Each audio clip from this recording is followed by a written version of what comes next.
হাসপাতালে জীবন মৃত্যুর সন্ধিক্ষণে থাকা বিএনপি চেয়ারপারসন বেগম খালেদা জিয়াকে হঠাৎ করেই সরকার অতি গুরুত্বপূর্ণ ব্যক্তি হিসেবে ঘোষণা করেছে। কেন এই ঘোষণা?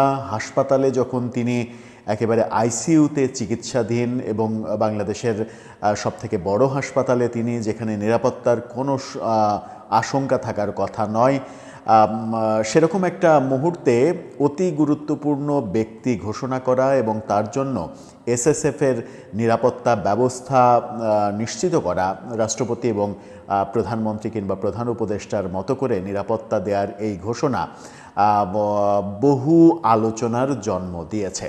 হঠাৎ করে খালেদা জিয়া সম্পর্কে এরকম সিদ্ধান্ত কেন সরকার নিল?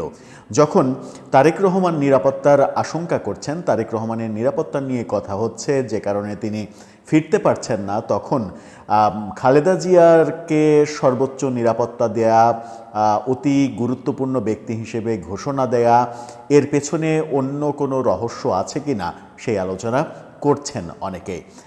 সেই আলোচনা করে বোঝার চেষ্টা করব এই ভিডিওতে সরকার কি সিদ্ধান্ত নিল, এই অতি গুরুত্বপূর্ণ ব্যক্তিদের ক্ষেত্রে কি কি প্রযোজ্য হয় এবং এটা সরকার করলো কি কারণে, কি প্রয়োজন তৈরি হয়েছিল, সেগুলো নিয়ে আলোচনা করবে এই ভিডিওতে।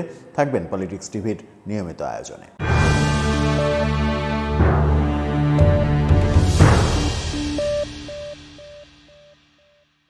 দর্শক, বলছিলাম বেগম খালেদা জিয়াকে অতি গুরুত্বপূর্ণ ব্যক্তি হিসেবে ঘোষণা করা হয়েছে।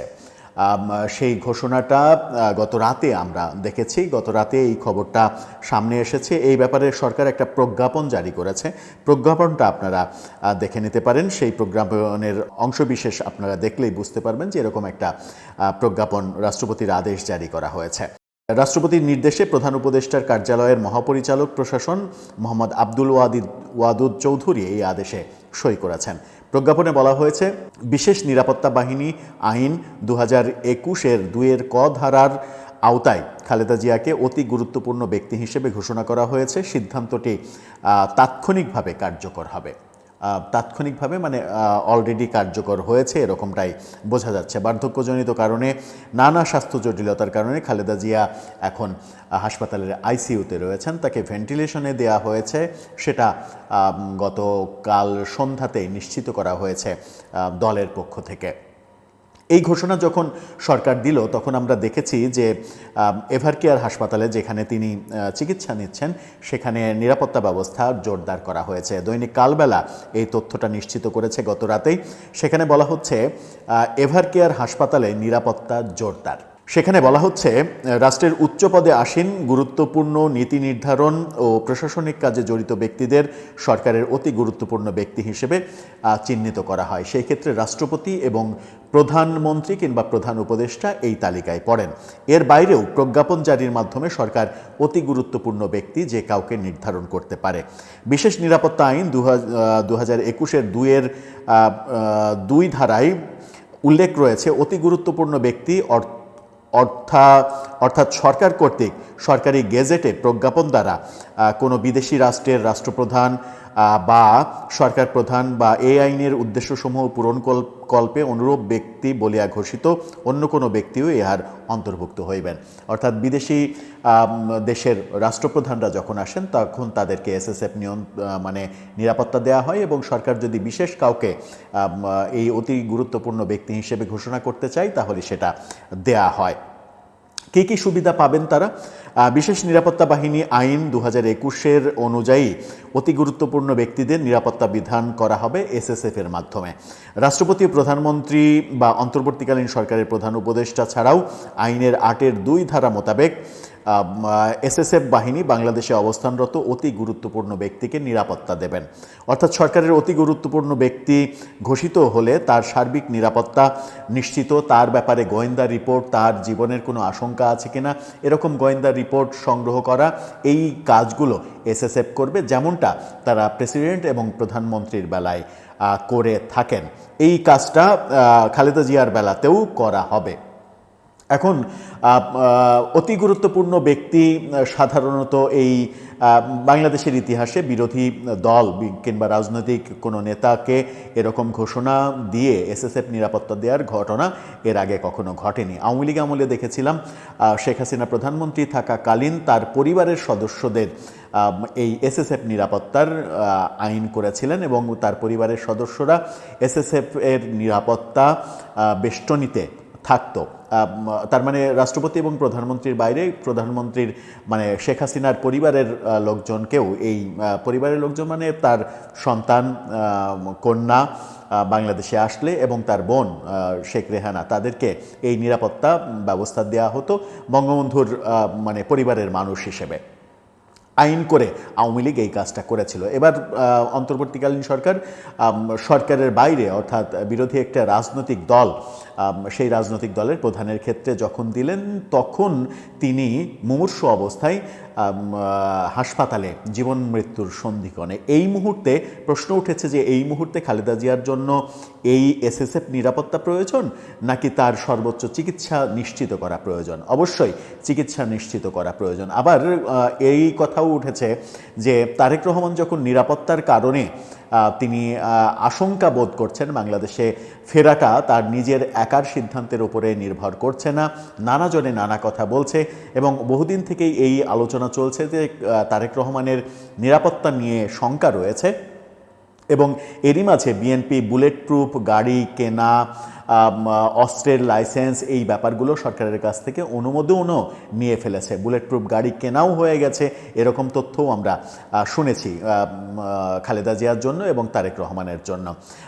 তারেক রহমানের জীবন নিয়ে যখন শঙ্কা, তখন খালেদা জিয়া মুমূর্ষু অবস্থায় ভেন্টিলেশনে থাকা অবস্থায় তাকে হঠাৎ করে অতি গুরুত্বপূর্ণ ব্যক্তি হিসেবে ঘোষণা দেয়া, এটা সরকারের কি কোনো রাজনৈতিক কৌশল কিনা?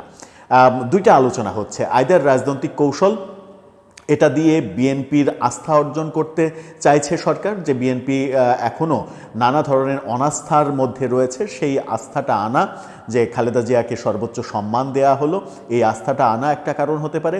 আরেকটা কারণ যেটা হতে পারে সেটা হচ্ছে যে এই নিরাপত্তা দিয়ে কিংবা অতি গুরুত্বপূর্ণ ব্যক্তি হিসেবে ঘোষণা দিয়ে ব্যাপারটা নিশ্চিত করা যে সব কিছু ঠিকঠাকভাবেই চলছে এবং খালেদা জিয়াকে সরকার শ্রদ্ধা জানাতে চাই, খালেদা জিয়াকে সর্বোচ্চ সম্মান জানাতে চাই। শেষ মুহূর্তে এসেও, জীবন মৃত্যুর সন্ধিক্ষণে এসেও সরকার এই সিদ্ধান্তটা নিল শুধুমাত্র খালেদা জিয়ার প্রতি শ্রদ্ধা জানানোর জন্য। এরকমটা হতে পারে। যখন নিরাপত্তা হাসপাতালে অতি নিরাপত্তার আসলে প্রয়োজন নেই, তখন এই সিদ্ধান্তটা এরকমটা হতে পারে যে সরকার খালেদা জিয়ার উপরে একটা শ্রদ্ধা নিবেদন করলো, যে তার একেবারেই শেষ সময়ে অন্তত রাষ্ট্র তাকে সর্বোচ্চ সম্মানটা দেখালো, এই ব্যাপারটা সরকার করতে চায় হয়তো। আবার এটাও হতে পারে, সেটা হচ্ছে যে এই এসএসএফ নিরাপত্তা কিংবা অতি গুরুত্বপূর্ণ ব্যক্তি ঘোষণা করা তারেক রহমানের ক্ষেত্রে সরকারের সম্ভব নয়। সম্ভব নয় কেন? তারেক রহমানকে যদি অতি গুরুত্বপূর্ণ ব্যক্তি ঘোষণা করে তাকে এসএসএফ নিরাপত্তা দেওয়া হয়, তাহলে আপত্তি আসবে জামাতের তরফ থেকে, আপত্তি আসবে এনসিপির তরফ থেকে, বিভিন্ন রাজনৈতিক দলের তরফ থেকে আপত্তি আসবে। তখন বৈষম্যের ব্যাপার আসবে। খালেদা জিয়ার বিষয়ে যে আলোচনাটা হবে না, তারেক রহমানের ব্যাপারে হলে সেটা আলোচনা হবে এবং একেবারে সরাসরি বিরোধিতা করা হবে। তখন বলা হবে যে তারেক রহমান যদি এসএসএফ নিরাপত্তা চায়, তাহলে জুলাই আন্দোলনের স্টেক হোল্ডার হিসেবে আমাদের তো জীবন নিরাপদের মধ্যে নেই, নিরাপদ না, সুতরাং এনসিপির সব নেতাকে এসএসএফ নিরাপত্তা দিতে হবে। জামাতও বলতে পারে যে আমাদের মূল নেতাদের তো নিরাপত্তা ব্যবস্থা নেই, সুতরাং তাদেরকেও এসএসএফ নিরাপত্তা দিতে হবে। এই ব্যাপারগুলো উঠে আসার প্রবল সম্ভাবনা রয়েছে। সেই কারণে তারেক রহমানের ক্ষেত্রে যে সিদ্ধান্ত নেওয়া সরকারের কঠিন, সেই সিদ্ধান্তটা খালেদা জিয়ার ব্যাপারে নেওয়াটা অনেক সহজ বলে এই কৌশলটা সরকার নিতে পারে, যেন বিএনপিকে এক ধরনের আস্থায় আনা যায়। আবার কেউ কোনো বিশ্লেষক এই আলোচনাও করছেন যে এটা বিএনপিকে দেয়া সরকারের নতুন কোনো টোপ কিনা। বিএনপি গত 15-16 মাসে একের পর এক নতজানু রাজনীতি করেছে। ডিসেম্বরে নির্বাচন চাওয়ার জায়গা থেকে ফেব্রুয়ারিতে নির্বাচনের ব্যাপারে রাজি হওয়ার মাধ্যমে বিএনপি সবথেকে বড় ভুলটা করেছে। এবং বিএনপি যদি এই গত বছর আগস্টে সরকার পতনের পরে 3 থেকে 6 মাসের মধ্যে নির্বাচনটা আদায় করে নিতে পারত এবং তখন যদি একেবারে ইনক্লুসিভ নির্বাচন হতো, ইনক্লুসিভ নির্বাচন হলেও যেটা হচ্ছে যে আওয়ামী লীগের নির্বাচনে অংশগ্রহণ করলে আওয়ামী লীগ হয়তো 10-20টা আসন পেত, বিএনপি একক সংখ্যাগরিষ্ঠ নিরঙ্কুশ সংখ্যাগরিষ্ঠতা পেত এবং এই যে এত ঝামেলা এত কিছু সেটা হতো না। বিএনপি এই ছাড় দিতে দিতে 16 মাসের মাথায় এসে আরও 3-4 মাস যে নির্বাচনের বাকি, 3 মাস তো বাকি, সেই 3 মাস সময়ে তারা আরও বেশি জনপ্রিয়তা হারিয়ে যাবে এবং এই জনপ্রিয়তা বিএনপির যেন হারাতে থাকে, তাতে করে অন্য পক্ষের যেন লাভ হয়, সেই কারণেই নির্বাচনটা যত পেছানো যায় তত পেছানোর কৌশল নেওয়া হয়েছে, এরকম আলোচনাও করা হচ্ছে বিভিন্ন দিকে। এখন বোঝা মুশকিল যে এটা সরকারের কোনো বিএনপির জন্য রাজনৈতিক টোপ, রাজনৈতিক কৌশল, নাকি তারা সরল মনে বেগম খালেদা জিয়াকে অন্তত শেষ সময়ে এসে জাতির পক্ষ থেকে একটা শ্রদ্ধা নিবেদনের চেষ্টা করলো। আমরা প্রত্যাশা করব যে দ্বিতীয়টাই হোক, খালেদা জিয়াকে শ্রদ্ধা জানাচ্ছে সরকার, সেটাই সত্য হোক। অন্য কোনো কৌশল, অপকৌশল, টোপ, কুটকৌশল এই ব্যাপারগুলো এর মধ্যে না আসুক, যেন বাংলাদেশের পরিস্থিতিটা শান্তিপূর্ণ থাকে। দর্শক, আপনার মতামত কি এই ব্যাপারে জানিয়ে লিখতে পারেন আমাদের কমেন্ট বক্সে।